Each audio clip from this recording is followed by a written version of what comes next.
Namaskar, this is my 56th lecture, and this lecture has to be understood in terms of my previous lectures on jihad and racism, from lectures 37, 38, then again 54, 55, it's throughout.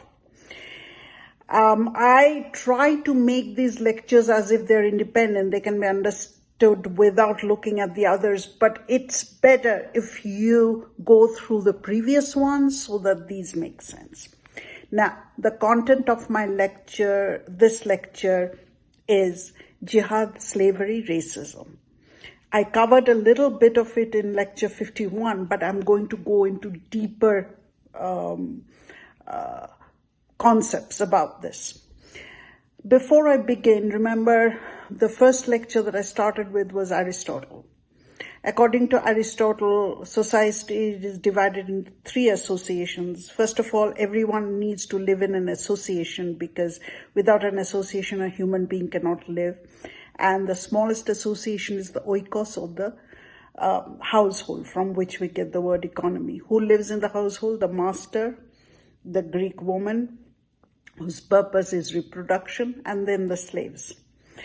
Now, what does Aristotle say about slavery, which is very similar to the jihad slavery, although there is a difference. There is racial thing is a little more here. According to Aristotle, slaves are natural slaves. Why are they natural slaves? Because they're born that way. They're of lower intelligence. He says that their sole purpose is manual. They're good at manual labor, but not intellectual labor. And they will do they'll produce things needed for daily existence, food, shelter, clothing, everything that our market does. So that's your Aristotle. How are these slaves obtained? Some of them are just born that way, and they do that work and they reproduce more slaves. And he says that's why slavery is natural, because some people are born with lower intellect, but they're good at manual labor. And then he says that people will say, what about slaves whom we acquire in war? They're not natural slaves, they're free people who we have converted into slaves. And then he justifies slaves acquired in war by saying that since they've been defeated by the Greeks, they're naturally inferior to the Greeks, so they are also natural slaves. This is Aristotle. Now we have to come to jihad in Islam and slavery. I will repeat something because I went a little fast on that, and so some of the viewers asked me if I can go a little slower. I'll go back to the biblical justification for slavery from which Islam took, although it's a little different from the biblical one. Because remember, Judaism, Christianity, Islam, they fall on the same line, the Abrahamic religions. Okay, in the Torah, the Genesis, there is a story, mythological story. We always use myths, every culture, to justify various actions. There's the curse of Ham. We talked about this earlier in lecture 51. Just as Sri Krishna cursed Shambhu and he had leprosy, and then through his own power he overcame it and so forth. So the curse is very important in every religion. This is the curse of Ham. Who is Ham? Let's look at this. Noah. Who's Noah? If you guys remember, there's a biblical flood, and Noah saved two of each species in a boat. The story of the flood is more or less universal. In Sanatan Dharma also there is a story of the flood, and Vishnu's avatar of Matsya avatar, the first avatar. So Noah is the patriarch, and he has three sons, Shem, Japheth, and Ham. Now, the descendants of Ham are all slaves, but we'll get there. How? So the biblical story, this is the story from Genesis, Torah, the Jewish scriptures. Remember what I said in lecture 51, that there is a prohibition of sex, which in the remote past, everything was incestuous. because there was not enough people. And reproduction had to happen to have the species going. According to Freud's book Totem and Taboo, in the remote past, the father kept all the women to himself. One day the brothers rose up in revolt and they killed father and ate his flesh and drank his blood, and made a vow amongst themselves that they will not enjoy any woman, they will transact woman and bring woman from the other tribe. And this was the start of marriage. Marriage is basically exchange of women. So, and that is the taboo on incest. So any sex with blood relations or with father is not possible. Together with this, cross-generational taboo was also established. Father is the patriarch. There can be no sexual relation with father. That's one thing. And the second thing is the father is like divine. So you cannot even see father naked. The king has no clothes. It's only the child who saw the king has no clothes. Otherwise, the king is kind of secret, mysterious, and he's outside of the vision of the public. So there's a concept of mysticism, divinity there. So Noah, who is the father, he cannot be seen naked because that's a taboo coming from older thinking and scriptures. So Noah one day got drunk and he fell asleep with no clothes on. And the youngest son, Ham, he saw his father naked, which means he broke the law of the father. He saw father naked. So he went and told Shem and Japheth, his brothers, that he saw his father naked. So Shem and Japheth had a cloth on their shoulder. They walked backwards so that they don't see father naked, and went and covered father. So father is now covered. When Noah woke up, he was told the story. He heard about what happened. And so one of his sons broke that taboo and saw him naked, and he cursed Ham. See, this is very interesting because from what I understand, Krishna's son Shambhu saw the women who were all Krishna's consort taking a bath, probably naked, and that's when he cursed Shambhu and he got leprosy and so forth. But that's a different story. We're not getting there, maybe later. So Ham was cursed. He was cursed that his descendants would all be slaves of the descendants of Shem and Japheth. So that's the old story. Now, this was taken over by Islam. And so what they did was, Ham, Canaan, the youngest son of Ham, they became slaves of these people. Now the races were divided. What are the races? The children of Japheth were the Turks and the slaves. The children of Shem were also not blacks. They were not slaves. But the children of Ham, Canaan, was Cush. Now, if you look at the map of Africa, what we have now as Ethiopia, the ancient Africa, not the Africa now. This is a post-colonial Africa. If you look at the map of Africa, you will see a huge ancient kingdom of Cush, which was very wealthy. They had temples and so forth. They were old pagan religion, what the Abrahamics call pagan. And the Kush Empire was more or less what is now modern Ethiopia, which is at present a very poor nation. So the descendants of Kush were the ancestors of the black. So this is the Islamic creation, when they enslaved Africa, when they colonized Africa. And then from there, what's interesting, the Copts, the Berbers, they are all coming under that blackness, the curse of Ham, and the people of Sindh. Why this is important for us? Because Sindh was the first entry point of the Arabic invasion. And so Sindh, the people of the subcontinent, also are more or less the children of Ham. And so they're cursed with that blackness, slavery, And apart from the cops and the berbers, they also are the slaves. Now, it's very interesting. Who are the slaves? It's very clearly mentioned that anyone who is a kafir is a slave. This parallel we don't find in Aristotle. Who is a kafir? And I talked about this in Jihad. A kafir is a non-believer. One who is not a Muslim is a slave. There is an Arabic word, abad, slave, who are black skinned, but it's more than that. The Mamluks were light skinned, but they were still slaves. Because there is a twist to this. What is the twist? Let's look at the twist. Slavery was not just blackness. It is blackness, but it's not just blackness. How? Because it's related to jihad. A kufur is captured in jihad legally, and then they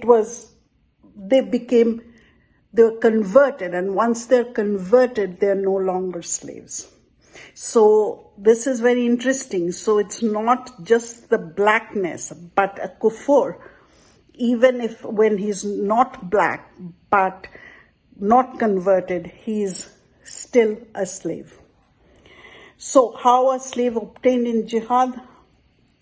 Capturing, which also Aristotle said, the birth to slave parents, and fikr, this is legal, purchase of a slave, and gazwa, raiding. Who are the main slaves in jihad?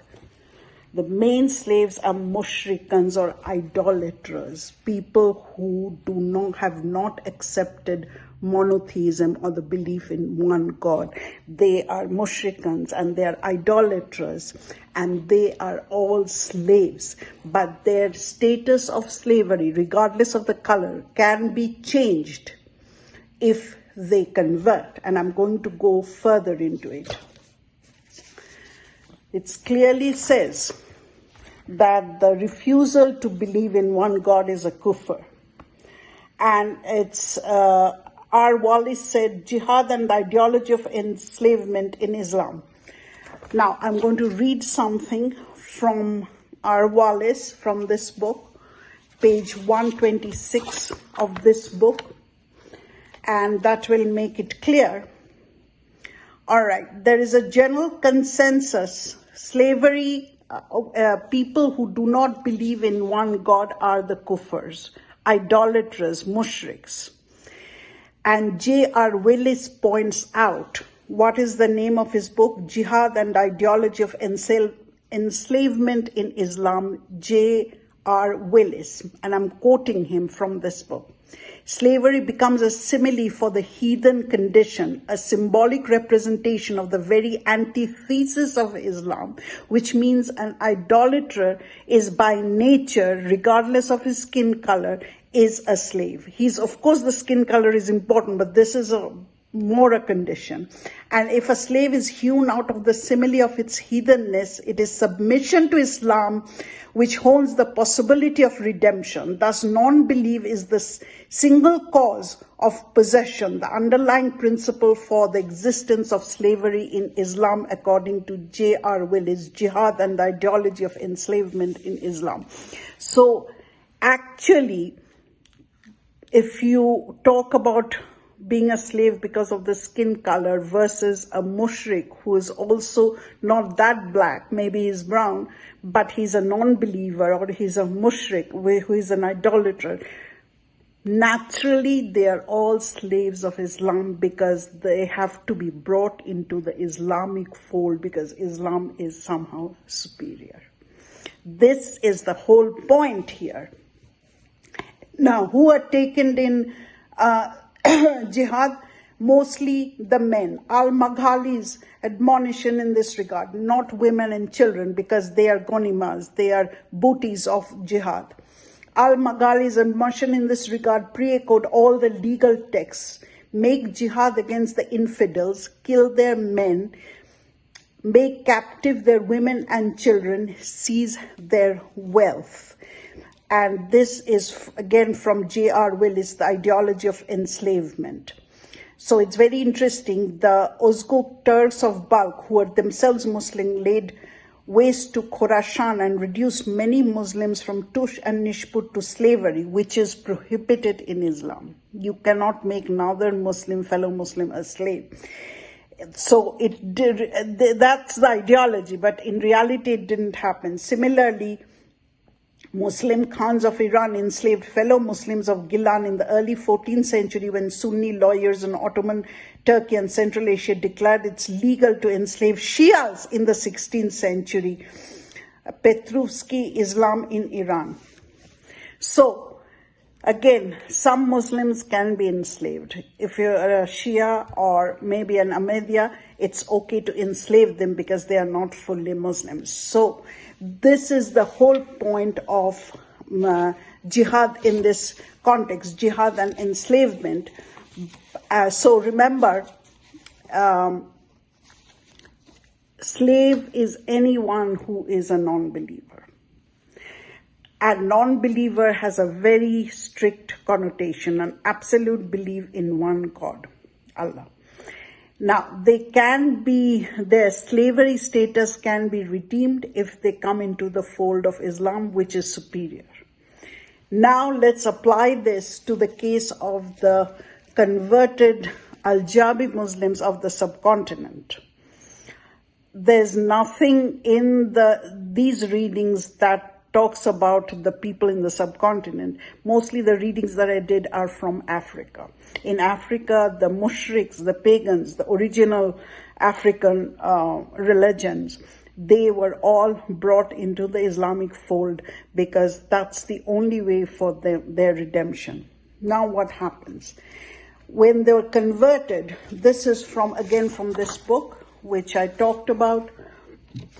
The book is The Great Calcutta Killing and Noakhali Genocide.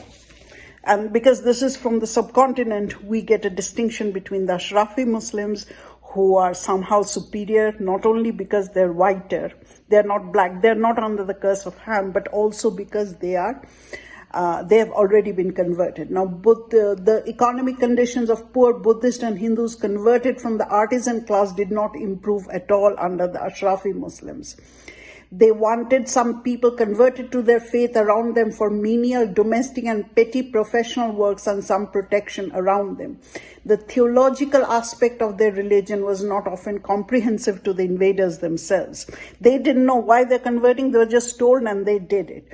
But what is more interesting is this.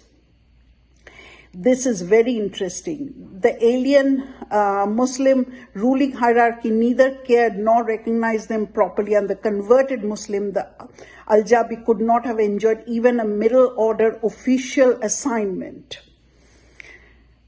In a book by Ashok Dasgupta, in Bharat-e-Islam, which is a Bengali book from Subarna Prakashani, Calcutta, an extensive research was done. And in that research, they found, while enlisting more than 200 names of Amir, Umrah, Shipai, Salar, Subadar as sample survey during Sultanate and Mughal period, the researcher did not find a single name to belong to the converted Muslims. So they were still in the lower rank. Why? Because they were still being converted to the higher level of the one God, Islam. I did not find a single name belonging to converted Muslim. One converted Muslim occupied the throne of Delhi during the intriguing days of minor Khaljis and could not hold on to the throne for a very brief period as he was a converted one. Nasiruddin Khusru Shah from 17th April 1320 to 6th September 1320. This is a single instance. Now, there is another one, Ahmed Baba, 1556 to 1625. He was an alim of Timbuktu. And in a treatise called Miraj, which is spelled out for non-Muslims in Western Sudan, against whom jihad is legitimate. Why is jihad legitimate? Because this is how you bring people into the Islamic fold. And Ahmed Baba, declared that the reason for slavery in Islam is non-belief. It's not economics. Well, it was economics also, but he said non-belief. And Ahmed Baba, I'm quoting him, and this is from his book Mirage. Those who come to you from the following clans: the Moshi, which is a clan in Timbuktu, Africa, the Gurma, the Busa, the Urko, and the Kutukul, the Yoruba, Tangbugdu, Dagon of the Hills, the Bobo are considered non-believers who still adhere to non-belief until now. Also Kunbe, except a few from Hanbar and Dananke. Although their Islam is weak, you're allowed to own all these without questioning. This is the ruling about these clans, and Allah the highest knows the judge. So he is saying why it is legitimate to make slaves of these people, because they are non-believers. They have to be brought into the Islamic fold. And actually, it goes on to say that people who are mushriks, idolaters, who are brought into the Islamic fold is actually lucky. Why? He says further, will you not ask me why I laugh? I have seen people of my community who are dragged to paradise against their will. They say, O Prophet of God, who are they? He said, they are the non-Arab people, which means black, whom the warriors in the holy war have captured and made to enter Islam, because that's the only way for you to attain heaven. So it's race is skin color, of course, the curse of Ham and so forth. But even that skin color can be overran if someone adopts the belief and comes into the fold of Islam, because it is somehow superior to a belief of the mushrik, the non-believers. With Christian and Judaism, they are not as hard because they are still a believer in one God. But with mushriks, this is what it is. So ultimately, the aim of jihad is redemption of the soul, bringing everyone into the Islamic fold. And that is where, see, everyone who is outside of the Islamic fold is a potential slave. And that is how, it's of course racism, the superiority of Islam, but that is how we have to understand this whole thing. So this lecture was an extension of what I said before, but it's just a little more into depth. So that's all for this lecture, and watch out for my course on genocide and so forth. We'll talk about all of this, colonialism and jihad and so forth. And for this lecture, that is all. Namaskar.